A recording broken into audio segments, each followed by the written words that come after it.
এখন আমরা 13,700 ফুট উচ্চতায় দাঁড়িয়ে রয়েছি। What a beauty! আমি তো এটা দেখতেই অরুণাচল প্রদেশ এসেছি। One of the most beautiful falls of India.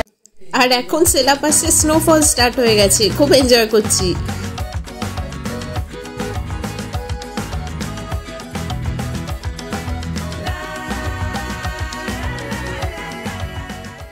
Morning everyone, hello and welcome back to my channel to a brand new blog. তো কালকে তো আমরা দিরাঙ্গে এসে পৌঁছেছিলাম। আজকে একটা নতুন দিন, আমরা এখান থেকে আজকে বেরিয়ে যাব তাওয়াঙ্গের উদ্দেশ্যে। তো আমাদের আজকে প্ল্যানে সেলাপাস আছে দেখার মতো। তো সকাল সকাল বেরিয়ে যেতে হবে। এখন বাজে 7টা মতো, এই 8টার মধ্যে বেরিয়ে যাব। তো এখানে 7টা কি 6টার সময়ও এত সুন্দর রোদ উঠে গেছে, দুটো পাহাড়ের মাঝখান দিয়ে সুন্দর রোদ বেরিয়েছে। আর অরুণাচলকে বলে the land of the rising sun, মানে সবার আগে সূর্যোদয় দেখে আর কি। তো আপনাদের দেখলেই বুঝতে পারবেন, মনে হবে যেন অনেক বেলা হয়ে গেছে এরকম, অথচ বাজে সকাল 7টা। এই হলো রোদের তেজ। কিন্তু আজকে আমাদের মেন অ্যাট্রাকশন হচ্ছে সেলাপাস। তো সেটা এখন আমরা দিরাঙ্গে রয়েছি 5,000 ফুট উচ্চতায়। তো তাওয়াং যাব। তাওয়াংটা অ্যাকচুয়ালি 11,000 ফুটের মতো, আর তার উপর সেলাপাস, সেটা হচ্ছে 12,000-এর মতো। তো অনেকটাই হাইট এলিভেশন হবে, আর ঠান্ডাটাও বাড়বে। তো সেরকমই সিনিক বিউটিও আশা করছি বাড়বে। তো শুরু করা যাক আজকের ব্লগটা। আমরা ব্রেকফাস্ট করতে এসেছি। ব্রেকফাস্টে আছে গরম গরম রুটি, আর এখানে বাঁধাকপির তরকারি। এটা হচ্ছে ডাইনিং হলটা আমাদের।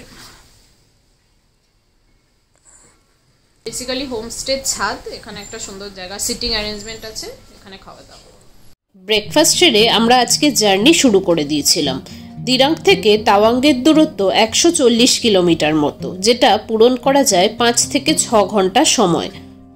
আমরা যখন জার্নি শুরু করেছিলাম তখন আমাদের সাথে সঙ্গ দিয়েছিল দুর্দান্ত ওয়েদার। নীল আকাশ, সাদা ভাসা মেঘ এবং তার তলায় অপরূপ পাহাড়ের দৃশ্য করে তুলেছিল জার্নিটাকে আরও বেশি সুন্দর।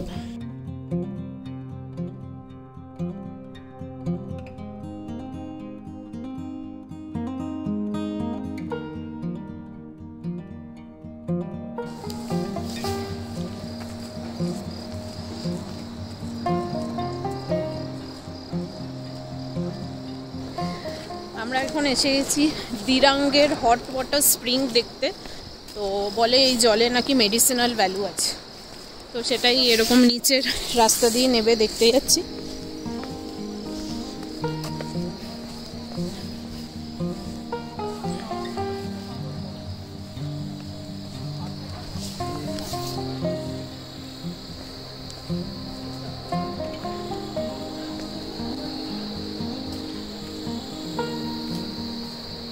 Fresh oxygen.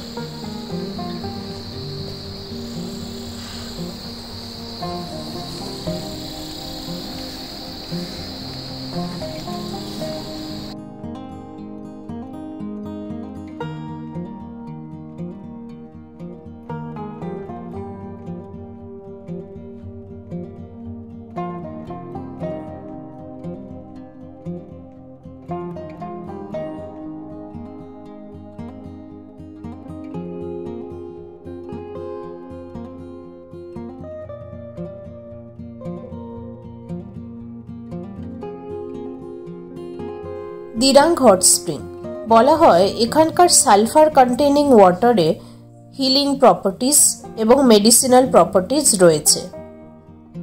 এখানে অনেকেই স্নান করতে আসেন, তবে এখানকার জলে হাত দিয়ে দেখেছিলাম বিশেষ গরম ছিল না। লোকেশনটা অবশ্যই দুর্দান্ত। এই আমার পেছনে হট স্প্রিং, ওরা নেবেছিল জল, অতটা মানে গরম জল সেরকম মাঝারি। আর এই পাশে নদী বয়ে চলেছে, সুন্দর ভ্যালির ভিউ। এরপর আমরা বৈশাখী আর্মি ক্যাম্পের উদ্দেশ্যে রওনা হলাম।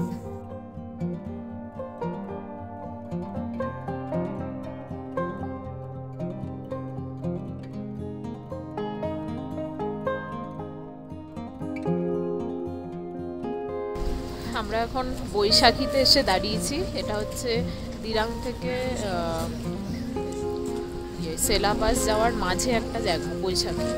তো আর্মিরই মানে ক্যাম্প ট্যাম্প আছে আর কি।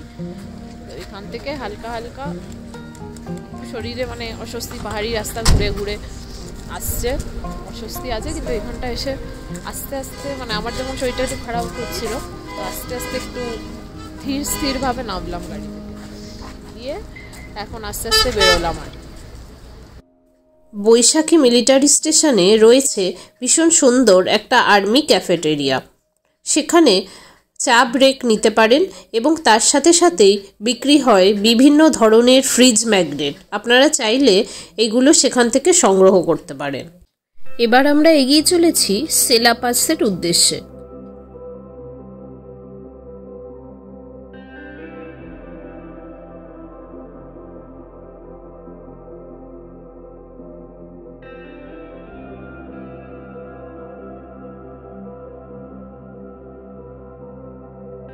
বৈশাখী থেকে সেলা পাসের দূরত্ব 18 কিলোমিটার মতো। তবে এই 18 কিলোমিটারের মাঝে আপনি কিন্তু 11,000 ফুট থেকে উঠে যাবেন সোজা 13,700 ফুট উচ্চতায়। আশেপাশের সিনারিও বদলে যেতে থাকবে, আরও মন মুগ্ধকর হতে থাকবে। আপনার মনে হবে আপনি যেন স্বর্গরাজ্যে এসে পড়েছেন।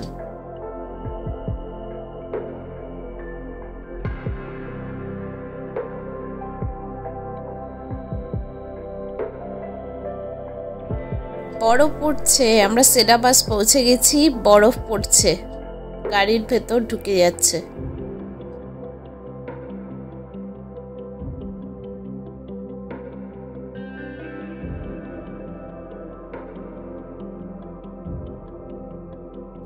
সেলা পাস পৌঁছাবার পথেই স্নোফল আরম্ভ হয়ে গেছিল। যখন আমরা সেলা পাস এবং সেলা লেকের কাছাকাছি পৌঁছাই তখন আরো জোরে স্নোফল হতে লাগলো।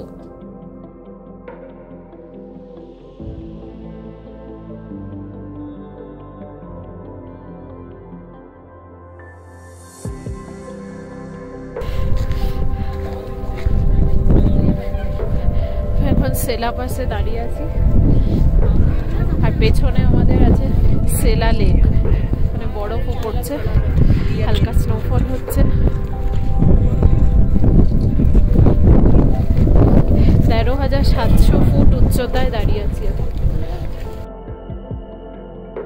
সেলা পাসের সাথে জড়িয়ে আছে একটি মর্মান্তিক প্রেমের গল্প। 1962 সালের ভারত চীন যুদ্ধের সময় ভারতীয় সেনা যশবন্ত সিং রাওয়াত নিজের স্থান জায়গায় জায়গায় পরিবর্তন করে একাই চীনা সেনার বিরুদ্ধে 3 দিন ধরে লড়েছিলেন।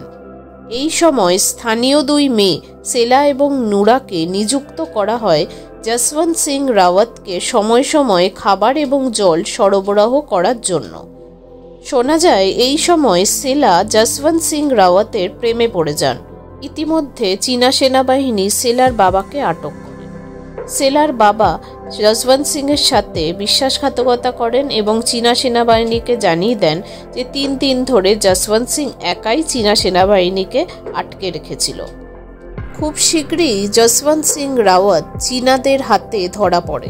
কথিত আছে লাশ দেখে সেলা টিলা থেকে লাফ দিয়ে আত্মহত্যা করে এই সেলা লেকে। যশবন্ত সিং রাওয়াত তার সাহসিকতার জন্য মহাবীর চক্রে ভূষিত হন। এই ঘটনার পর স্থানীয় ওই তরুণী সেলার নামে এই লেকটি, এই পাসটি এবং সেলা টানেলটি নামকরণ করা হয়। দ্বিতীয় স্থানীয় মেয়ে নুরার নামে নুরানাং ফলস নামকরণ হয়। আপনি এখানে এলে বুঝতে পারবেন যে প্রতিটি জায়গা প্রেম, সাহসিকতা বা বিশ্বাসঘাতকতার গল্প নির্দেশ করছে। এটাও বলা হয় যে সেলা পাস সেই জায়গা যেখানে ইতিহাসের রোম্যান্স দেখা যায়। কোথায় দাঁড়িয়ে আছি? স্বর্গ স্বর্গ।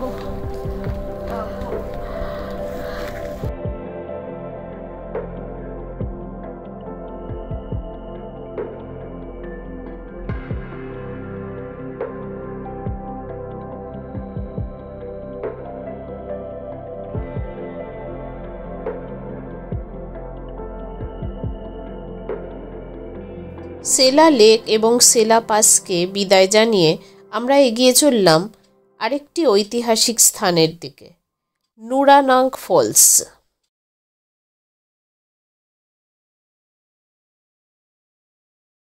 আমরা জাং ফলসটা দেখতে এসেছি।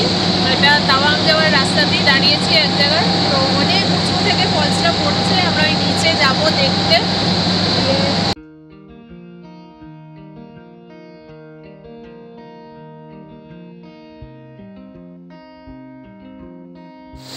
জাং ওয়াটারফলস কিন্তু ওপরে গাড়ি থেমে যাবে, তারপর নিচে সিঁড়ি দিয়ে অনেকটা নেবে নেবে নেবে নেবে যেতে হবে। তো নামার সময় তো ঠিক আছে, ওঠার সময় হচ্ছে সমস্যা।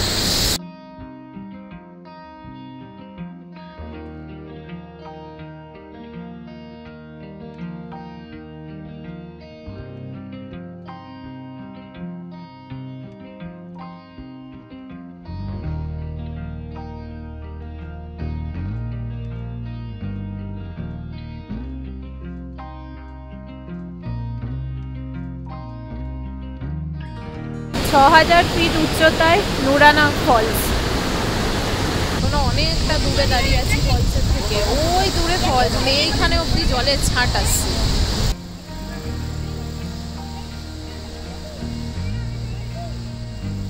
কি ম্যাসিভ! ও কোথার থেকে আসছে? ওই রেনবো দেখ, ওইখানে রামধনু হয়েছে।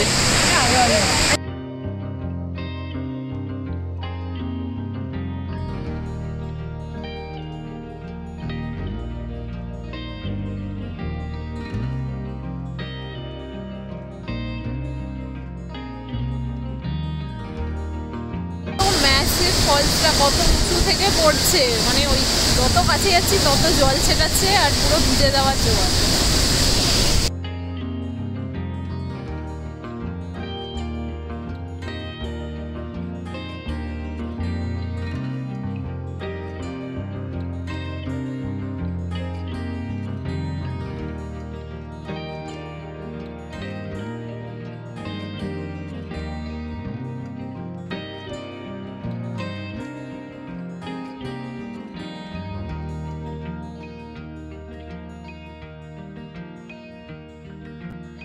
What a beauty!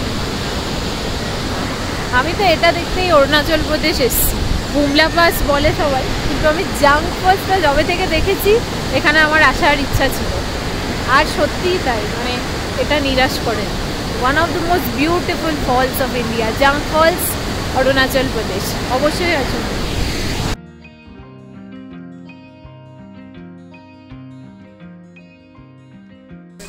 এখন বিকেল 6টা বাজে মোটামুটি। আমরা এসে তাওয়াংয়ের হোটেলে উঠলাম, হোটেল ভিভিড তাওয়াং। সকালবেলা দেখাবো আরও ভালো করে ভিউটা। এখন তো অন্ধকার হয়ে গেছে, আর এই চারিপাশটা মানে দোকানপাটও এদিকে বন্ধ হয়ে গেছে দেখছি, সব আর্লি আর কি বন্ধ হয়ে যায়। তো হোটেলে ঢুকি।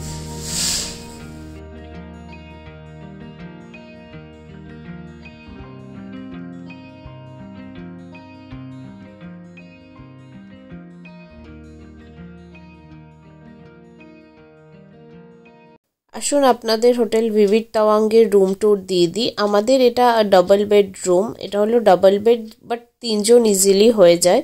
রুমের মধ্যে অবশ্যই রুম হিটার ছিল, কারণ কি ওখানে প্রচণ্ড ঠান্ডা ছিল তাওয়াংয়ে। আর এটা হলো বাথরুম, বাথরুমের মধ্যে সব রকমই অ্যামিনিটিস, গিজার থেকে আরম্ভ করে পরিষ্কার পরিচ্ছন্ন একদম ছিল। এটা ব্যালকনি থেকে ভিউটা, তাওয়াং সিটিটা পুরো দেখা যাচ্ছিল ওপর থেকে। এটা ব্যালকনি থেকে তাওয়াং শহরের ভিউটা মোটামুটি পাওয়া যায় এখান থেকে। বেশ ঠান্ডা আছে এখানে। স্ন্যাক্সের অর্ডার দিয়েছি, চা কফি আর একটু স্ন্যাক্স পকোড়া। তো এখানে মানে জাস্ট দিয়ে গেছে আর জাস্ট ঠান্ডা হয়ে যাচ্ছে আর কি, এরকম ঢাকা দিয়ে রেখে রেখে খেতে হচ্ছে। এটা হচ্ছে অনিয়ন পকোড়া, ভালো করেছে। এখনো মেনু দেখছে।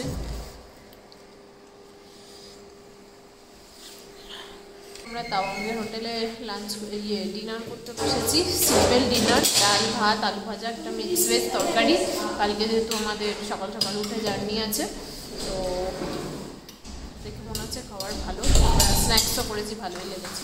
হোটেলে কিন্তু ডিনারটা খুব সুন্দর বানিয়েছিল, প্রত্যেকটা আইটেম এত ভালো ছিল, এত লং জার্নির পর এসে দারুণ লেগেছিল।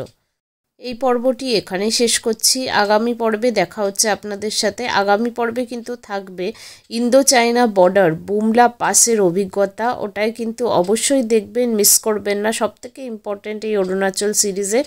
যারা চ্যানেলে নতুন, ভালো লাগলে চ্যানেলটিকে সাবস্ক্রাইব করবেন, এবং যারা এখনও সাবস্ক্রাইব করেননি তারা অবশ্যই সাবস্ক্রাইব করে বেল আইকনটা টিপে দিন।